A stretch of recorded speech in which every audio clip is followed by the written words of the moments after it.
ஒவ்வொரு 5 ஆண்டுக்கும் ஒரு முறை திமுக வந்து ஒரு பிரம்மாண்டமான மாநில மாநாடு ஒன்று போடுவாங்க. இந்த முறை வந்து அதே மாதிரி திருச்சியில வச்சு கே.என். நேரு அவர்களினுடைய தலைமையில 10 லட்சம் பேர் திரளக்கூடிய ஒரு பிரம்மாண்ட மாநாட போடணும். இந்த மாநாட்டில் வரக்கூடிய கூட்டத்தை காட்டி தான் தமிழ்நாட்டிலே வந்து நமக்கு தான் மக்கள் ஆதரவு அதிகமாக இருக்குன்றத மக்கள் மைண்டில் பதிய வச்சு நாம தேர்தலை ஜெயிக்கணும் அப்படின்னு சொல்லி திமுக வந்து ஒரு பிளான் போட்டு வச்சிருந்தாங்க.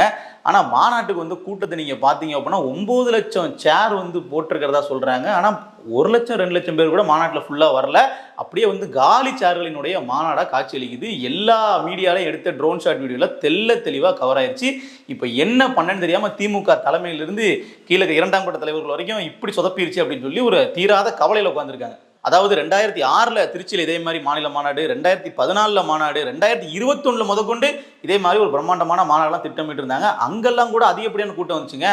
ஆனால் இன்றைக்கு வந்து ஸ்டாலின் அவர்கள் ஒரு ஆளும் அரசா வந்து இருக்கிறாப்புல. அப்பெல்லாம் வந்து எதிர்கட்சியா இருக்கும்போதே 2014 இருக்கட்டும் 2021 இருக்கட்டும் எதிர்கட்சியா இருக்கும்போதே அவ்வளோ பெரிய கூட்டத்தை வந்து காட்ட முடிந்த திமுகவால் இப்போ ஆளுங்கட்சியா இருக்கிறாங்க, பணபலம் இருக்கு, அவர்களுக்கான எல்லா சப்போர்ட்டும் வந்து அவர் நினைச்சா பண்ணிக்க முடியும்.